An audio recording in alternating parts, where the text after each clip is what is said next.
All right, folks. Well, who enjoys karaoke? I know you will. We're going to hear a little bit about sales karaoke this morning from our partner, Mark Brimer. Mark is growing his company, Office Supply Solutions, primarily through referrals by using his superpower for networking and connecting people. A few years ago, this led Mark to founding the St. Louis Networkathon, which is a free quarterly networking event where typically 200 to 300 people come together and network in a fun, systematic environment. Mark your calendars, Tuesday, July 28th, 4 p.m. to 7 p.m. at Dave & Buster's in Maryland Heights. I'll be there. Mark will be sponsoring a networkathon, so please welcome Mark Brimer.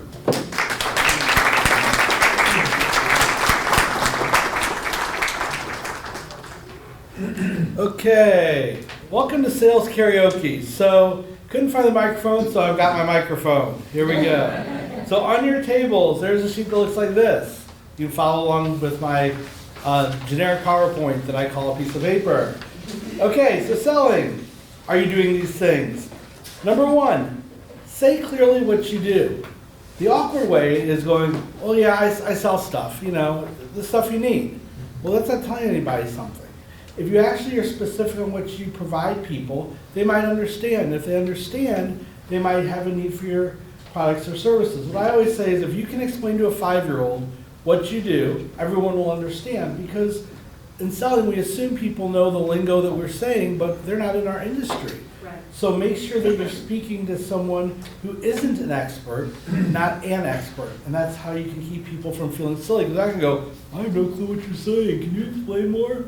No, but if you say it very clearly, they're going to go, oh, that makes sense. Next, examples of your 3 best customers and how this applies. People go, oh, I sell to anybody.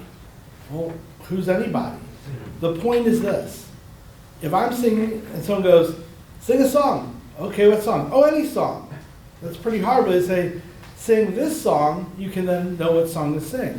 So people remember in 3s. Some scientist people that are smarter than me say that. So always try to say who you work with. Find 3 different people you work with. So in my case, for my office supply company, it's lawyers, CPAs, and car dealerships. I do accept referrals if you want to be giving, by the way, for the whole giving thing today. So, but again, the awkward thing is when you say anybody or somebody, because they want to help you because they're asking, but if you don't give them the ability to help you, there's no way they can. Then it kind of gets really awkward. Next, lift them up with your message. Make it about them, not you. So a lot of people will talk at you. They won't include you in what you're saying. So for instance, imagine if I was singing and someone pointed out and said, you're off key. Well, I'm on stage. That wouldn't work so well. That'd be kind of awkward. I might be off key, but you don't have to point it out that way because maybe I am off key or maybe you're wrong. So the whole point is that make sure that when you're doing this, you're sharing about how what you do can benefit them. When you're selling, it's more helping than selling. So make sure you're sharing information, not talking at people. When you talk at people, it becomes very awkward very quickly. Next, introduce those people that you're working with to other people that can benefit them. Yes, you're providing a product or a service to them, but I'm sure that's not the only need they have. The people who talk at you and say, oh, I do this and I do this and I do this and I do that, versus saying, okay, I would love to help you out, but by taking a request in karaoke, who else can I introduce you to? Are you remodeling your house? Do you need to buy a car? Do you need a CPA? John, do you know a CPA? You know a CPA. So the whole point is that helping people with other things endears them to you, and it makes you see more of a human being versus an awkward, just completely ridiculous robot. Please buy from me now. Thank you. I appreciate the sale. Transaction complete. So the whole thing is you can sing any song you want as long as it makes sense to them. Because if you're singing about breakups and they just got married, that probably isn't kind of in line with what they're looking for. Okay? Next, never press for a sale. Oh, the most awkward thing. Okay, you want to buy from me? You ready to buy? Here, sign here, please, sign here. Yep, sign here now. I got to eat today. Please sign here now. What's so funny, guys, you should have a joke back there. The whole point is that, yes, we all want to sell. Duh, that's why we need to make money and grow our company and feed our family. But if you make it more of a conversation, it's less awkward. You're having a conversation, you're talking with people. You are sharing, but you're not pushing. And anytime you push for a sale, you're gonna lose. They always say a desperate salesperson is a hungry salesperson, meaning they're not making the sale. Right. So just have a conversation. It's okay to ask for the sale, but don't press for the sale. You say, oh, would you like to move forward with that? That's a very common way to say versus sign here, sign here, sign here, sign here, sign here, now. Okay? So next.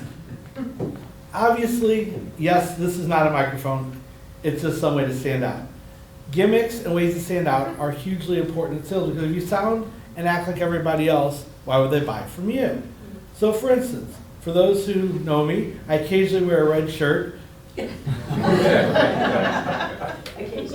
Every day, 12 months a year, 5 business days a week, except for Halloween, I'll wear a blue shirt just to mess people up. But the whole point is that you might not know my name. You probably don't, you'll know what I do, but you can ask enough people to find me if you really need to because I'm the guy who has the red shirt and runs an event at Dave & Buster's. So between those, most likely if you want to find me, you can find me. Even if you can't think of the 4-letter word, it's Mark. And then they'll get you right to me. Okay?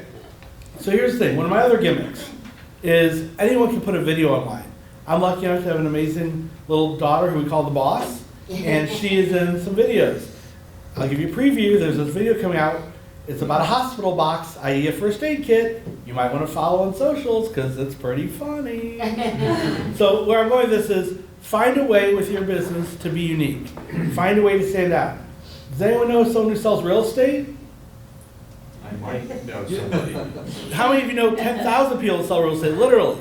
The point is, why him? So he has to stand out. You have to stand out in what you do. You might not have that many competitors, but you need to be unique in what you offer and tell people because here's the thing. If you sound like everyone else, they have no reason to buy from you. They have no reason to remember, much less refer you or tell people about you. You want to hear why you should be doing business with that person. Make it human. Because if you make it awkward, no one is going to be interested whatsoever. So figure out what your gimmick is. What makes you unique? Is it a microphone that's really a kaleidoscope? Is it a red shirt? Is it how you describe your business like Richard does? I mean, he has a very eloquent way of describing his business. All the different areas of a house he works in. Cynthia focuses on fun. Everyone has their own little gimmick. Everybody knows someone who's called the connector, Karen? There we go. So those are all selling tools that help make people stand out. So if you don't have one of those, think about what they are. If you can help, I'm glad to help as well. But here's the thing. The more comfortable a conversation is, the more likely they are to want to buy, refer, and feel connected to you, so they're going to want to have you as part of their circle. You want a yes or no when you're selling. The worst word you can ever hear is maybe, because maybe is a waste of time. Same with dating. Does dating? that too? Yeah. Does your husband have a problem with the dating part? Or, no, I'm sorry, No, he hated when people would say maybe. Yeah. He was like, that was a waste of my time. Yeah, so the thing is you want yeses or no's. I mean, again, I don't want to know, but I'd rather have a no than a maybe because Yeah. that means, sorry, you don't deserve me anyway. I'll move on to somebody else. Yeah. So you want to sell and provide your products and services to those people who appreciate and want you. And that way, the song you sing will be just like a symphony. Have a great day.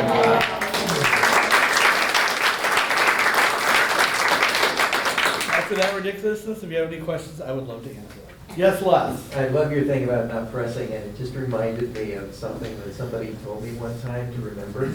When you're selling, remember that needy is creepy. Yep, that's right. Hey, Les, do you need a folder? Do you need a pen? Do you have toilet paper? Do you use toilet paper? Needy is creepy, Mark. Oh, darn it! I failed that one. I should have looked around. But you got to know, so. Yeah, that guy, yes! No, but he didn't say maybe he's using toilet paper. This is good.